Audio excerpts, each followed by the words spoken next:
안녕하세요.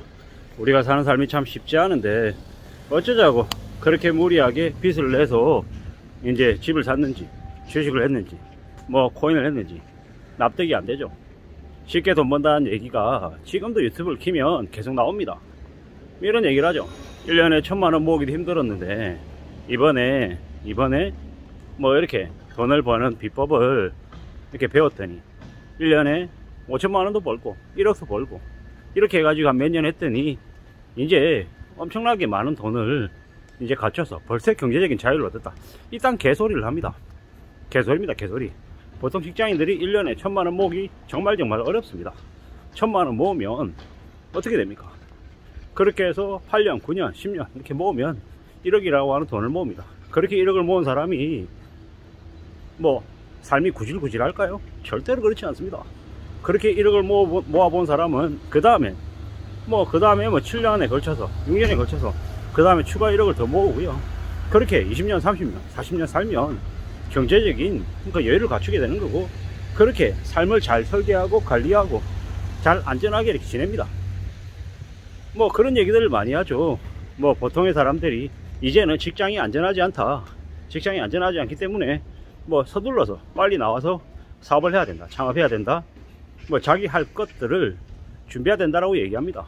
근데 감히 말씀드립니다.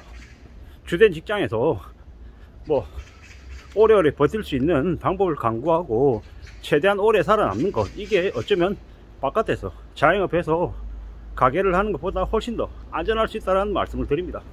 뭐 물론 한 회사에서 오래오래 다니는 게 쉽냐? 쉽지 않죠. 그 나름의 고충이 있고 힘든 게 분명히 있습니다. 뭐 만만하고 쉽고 뭐 과거처럼 정년이 보장되고 이런 거 아닌 거 너무도 잘 알고 있죠. 하지만 최대한 오래오래 다닐 궁리를 하는 게 현명하다는 말씀을 드립니다. 물론 오래오래 다니고 싶어도 중간에 회사에서 나가라 그러고 온갖 일들을 겪으면 그러지 못하는 경우도 있다는 걸 잘 압니다. 하지만 삶을 잘 지켜내기 위해서, 잘 관리해 나가기 위해서 철저히 끝까지 살아남겠다는 각오로 그렇게 움직여야 될 것 같습니다. 세상에 100%가 어디 있습니까? 100% 없습니다. 직장을 다니는 것도, 가게를 하는 것도, 자영업을 하는 것도, 창업하는 것도, 돈을 모아서 뭔가 투자를 하는 것도 다 마찬가지죠. 근데 이제 안전한, 100%는 아니겠지만 안전성이 좀 높은 것들을 추구하면 어떤 게 있습니까? 저축. 뭐 저축하면은 구질구질하고 에이 뭐 별로 오르는 거 없고 뭐 뻔한데 라고 하지만 어떻습니까? 소비를 안 하고 그걸 소비할 돈을 고스란히 저축으로 옮기면 이제 삶이 탄탄해지는 거죠. 경제적인 여유가 생기는 거죠. 뻔한 얘기인데 그 뻔한 얘기를 우리는 잘 실행 안 합니다. 우습게 생각하고 만만하게 생각하죠. 매우 당연하고 뻔한 것들은 특별한 비법이 아니라고 생각합니다. 근데 실제로는 뻔하고 당연하고 별것 없는 것처럼 여겨지는 그런 것들이 실제로 비법이고 정말로 이제 잘 될 수 있는 길이다 라는 거죠. 뭐 그렇게 생각합니다. 뭐 결국 우리가 몰라서 못하는 게 아니라 다 알고 있고 뭐 어떻게 움직이면 하는지 다 이제 다 나와 있습니다. 공부를 잘하는 방법, 보통 사람들이 평범한 재능을 가지고 있으니까 공부 잘하는 방법이 뭡니까?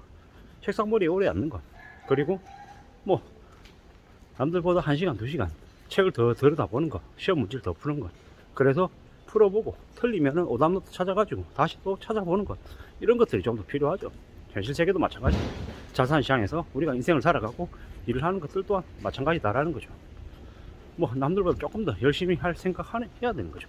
물론 그러기 위해서 가장 기본적인 게 뭡니까? 첫 번째 건강해야 되는 거고, 두 번째 함부로 이렇게 너무 빠른 기간 안에 빨리 뭔가를 이루려고 하지 않는다라는 거예요. 내가 오늘 공부하자마자 바로 시험 성적이 오릅니까? 아니죠.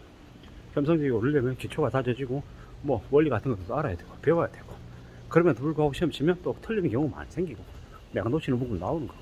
근데 그런 것들을 한 번씩 두 번씩 이래저래 하다 보면 또 나아질 때가 있고 또 다듬어지는 거고, 뭐 결국 궁극적으로는 이제 시간을 들여서 꾸준히 이제 계속 연습하고 또 연습해서 피나는 노력을 해서 이제 자기의 영역에서 이제 익숙해지는 거죠.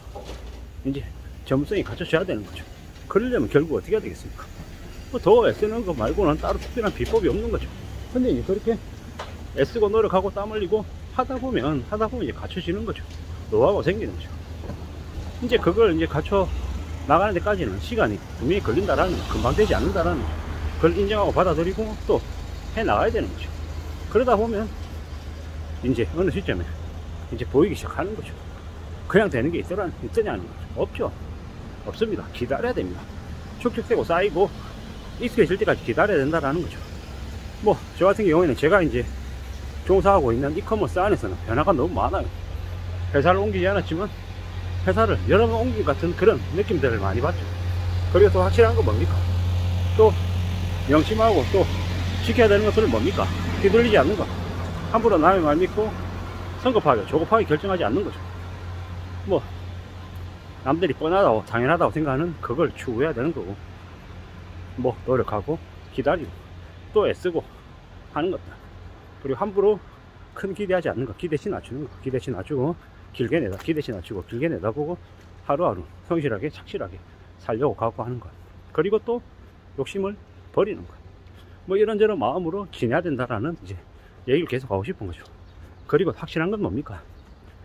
확실한 건 세상에 그 어느 것도 100% 없다. 함부로 믿어서는 안 된다라는 것. 특히나 지금 같은 시국에서는 어떻습니까? 나라가 사기꾼이고 관계 기관이, 정부가, 뭐 정치인들이, 관료가 다 이제 사람들 상대로 이제 거짓을 얘기하는 게 많기 때문에 함부로 믿어서는 안 된다. 그리고 내 스스로 좀 조심하고 염려해야 된다라는 거죠. 새마을금고 사태 보십시오. 새마을금고 안전합니까? 안전하지 않죠. 뭔가 불법적인 것들이 난무했던 거고, 그러한 것들 때문에 지금 뱅크런이 터지고 있는 거죠. 근데 뭐라 그럽니까? 행안부에서는 안전하다고, 예금자 보호 된다고. 예금자 보호 됩니까? 안 되죠. 법에 의해서 보호가 되는 게 아니다라는 거죠. 아다르고 어다른데 믿지 못할 얘기들, 책임지지 못할 얘기들을 그들은 해댑니다. 왜 그러겠습니까? 뭔가 결탁되어 있는 가짜들이기 때문입니다. 우리가 살아가면서 너무 많은 가짜들을 만납니다. 겉으로 올 때 친절해 보이고 아주 자상하고 예의 바른 것처럼 보이지만 현실은 어떻습니까? 쓰레기들이죠. 그런 쓰레기들이 난무하는 세상에서 우리의 삶을 지키고 가족을 보호하기 위해서 어떻게 해야 됩니까? 의심하는 것. 항상 부정적인 사고가 필요하다는 말씀을 드립니다. 누구를 위해서요? 제 자신과 가족을 위해서. 안 믿는 게 좋겠다, 의심하는 게 좋겠다.